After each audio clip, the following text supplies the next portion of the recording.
So I wanted to talk today about how to bring harmony and polarity back into a relationship after there has been a bit of emotional turbulence, a bit of chaos, or even a bit of a tower and destruction moment in the relationship as well. Now, I'm sure that we can all agree on that we all want to feel good in a relationship. We all want harmony in a relationship. We want peace and we want to get along. We want to feel good. And when those icky moments come up, which is inevitable, we're all going to feel them at some point, no matter who we're with in an intimate relationship, no matter which friendships that we may have. There are going to be triggers that come up. There's going to be things that are going to surface that are going to ask us to go within, to look within, to see what is coming up so that we can clear it, so that we can heal it, so that we can become more regulated and more anchored in who we are as well, so that we can create the life that we desire to create, so that we can create the intimacy and the most beautiful, pleasurable relationships that we know we're meant to have in our lives, that we're meant to be experiencing in our lives as well.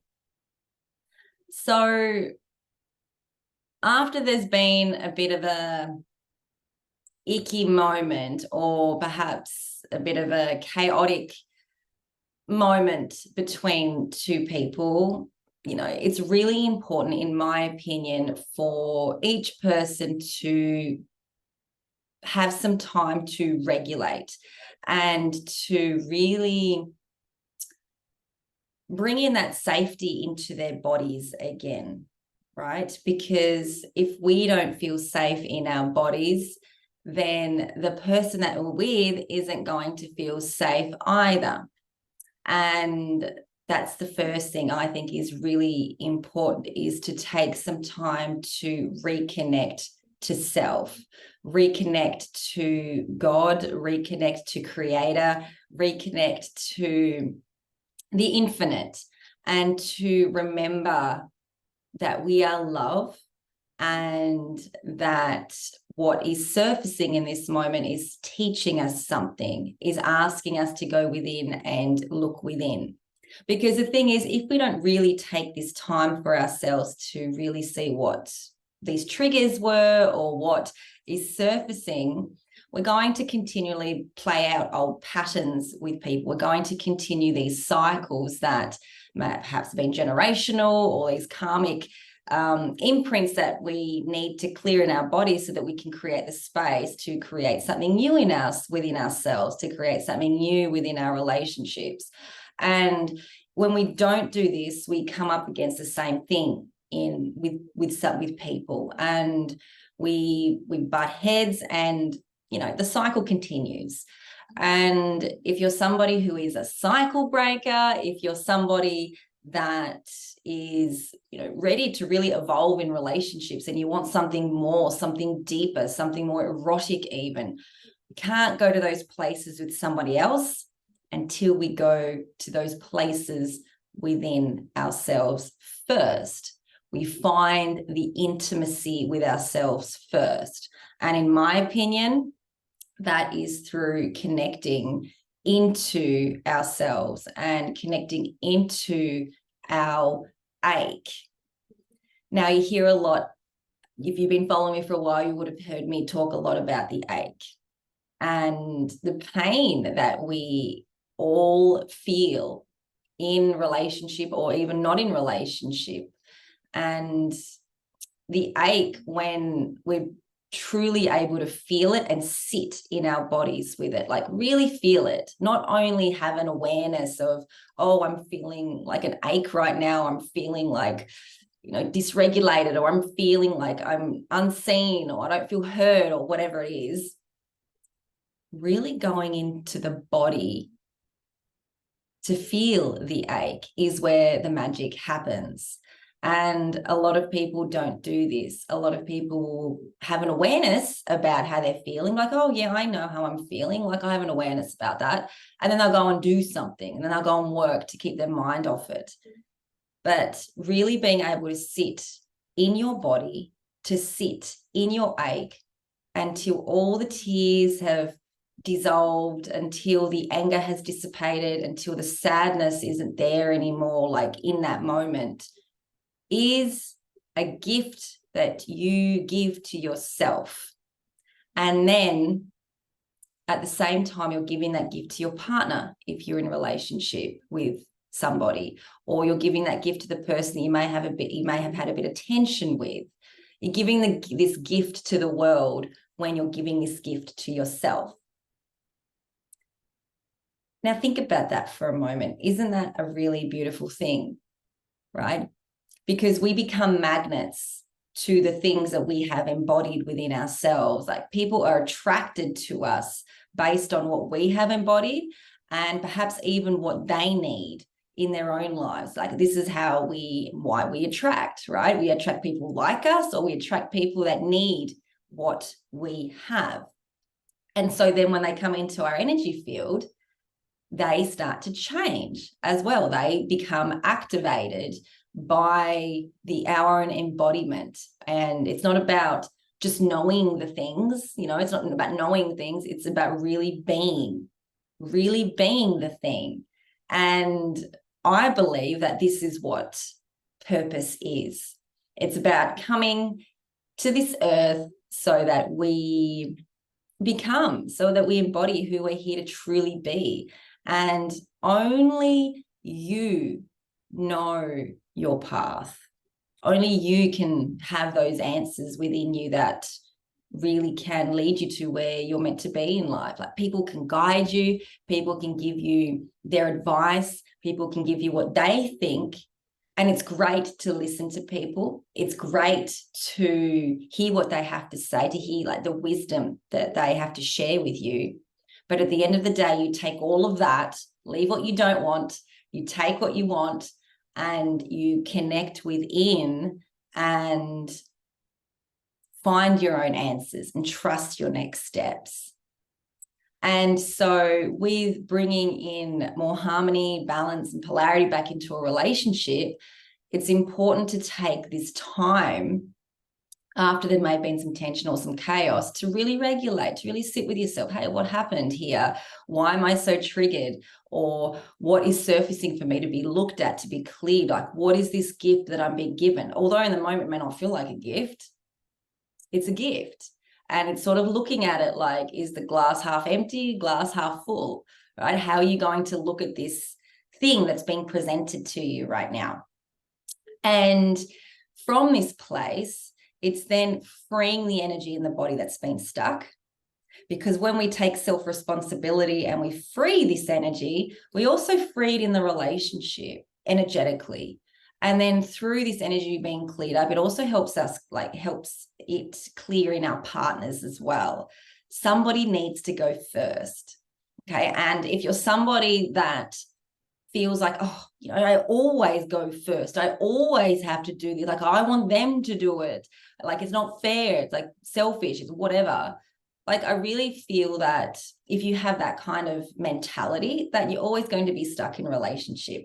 Because when you're in this space, you want to free love. It's about freeing love and not keeping it stuck. And it's about being that person in your own life, not to get something from somebody else, but it's because it's who you want to be in this world. It's who you want to be in relationship. It's who you want to be in purpose in your life. And if you're wanting to be the embodiment of love, then you go first. We need to go first. And again, I think this is a gift. I think it's a gift. You either have it or you don't. And again, I believe that you can also cultivate this within yourself, this practice, but you're going to have to really want it, not do it because you think you're going to get something out of it. Anyway, so after becoming regulating again, after really sitting with yourself, after really seeing what's surfaced for you, after there's been a trigger or a moment in relationship. It's really about, for the feminine, I feel it's about going back in and into the relationship, having the conversations that need to be had, and then moving into a space of relaxing into your body and appreciation for your masculine partner, and really deepening into your heart. And when you're in your heart, you're able to really see your masculine partner for the gift and the love that they are, and appreciate what and who they are as well. And I feel that showing and sharing appreciation to your masculine partner after there's been a moment of hurt, or you felt a bit of an ouch in your heart, it shows that you're able to let go, and also really deepen in love as well, with yourself and also with him. So for example, say you go out for dinner. I'm just going to use something here that's an example here that's quite, couples go out for dinner after an argument sometimes. It's like, if he opens the door for you, or if he buys dinner, or if he pays for dinner, just saying, thank you for dinner. Thank you for opening the door for me. Thank you for just loving me the way that you do. And I think this is really foundational, and something that really gets forgotten in relationship. Sometimes when people just go out for dinner and they have all this unresolved emotional chaos inside of them, and they hold it. And so the woman remains in her masculine, the man's in his masculine. And so there's no polarity, there's no heart connection. Of course, two people may still love each other, but that heart connection between two people, that transmission, isn't there. And so, the cycle continues, the boringness continues, and then, all of this is held in the body because the body hasn't cleared the ache, and there's another blow up again. And so that cycle continues and continues. And then, other things lead to other things, and perhaps worse in the relationship sometimes. So really taking responsibility for who you want to be in the relationship, and remembering that we're all human and we all make mistakes. And if you're devoted to really being the devoted feminine, it's not about fawning. If you followed me for a while, I'd never say to do something that doesn't feel in alignment or integrity with your heart. It's not to say something that you're not pushed to your edge sometimes, and opening your heart is easy. It's not, but it's really learning the difference between the two. It's like, does this feel in alignment here? Am I moving from alignment? Am I fawning? Or am I at my edge? And life is actually asking me to open wider. Is life asking me to open my heart wider to my partner right now and just love him? Because it's the feminine that creates the magnet. She's the one that creates the magnet between the masculine and feminine partners.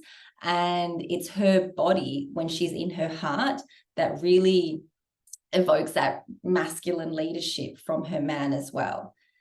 Now, this may not happen straight away, right? It may, your partner may have, some other stuff that they need to work through, but detaching from getting something from them is the key. If you show up in your feminine radiance, and you've opened and you've forgiven, and you may be practicing appreciation, and you may not be receiving the response that you thought you would. It's not about closing down in that moment either. What it's about is continuing to practice and be and embody the woman in the relationship that you desire to be. And through this embodiment, the energy will shift at some point and it'll clear. Okay. And that's when you bring in the harmony comes back into the relationship, and the energy gets cleared, conversation opens up, two people are more regulated, and they understand each other a little bit more because they've had their conversations, they've taken self-responsibility, they've expressed it, and then the polarity starts to, you know, come into play again. And I think this is where polarity, people go try and fix the polarity before the underlying issues, and this is where people get stuck. It's like it's all about the polarity, whereas if there's this unresolved stuff, this unresolved emotional chaos inside two people, or especially within the feminine, then you know it's always going to be an openness but then a collapse, an openness and a collapse, and it's not going to feel as harmonious when two people come back together. It's going to feel more forced. Anyway, I hope this training has been useful. I hope you've received some golden nuggets, because there's been a lot in here, and I am totally looking forward to seeing you all again. I have my upcoming course that is going to be released soon, Trusting His Lead. And if you're interested, please let me know. Please send me a message, and I'm looking forward to seeing and speaking with you again soon. Much love.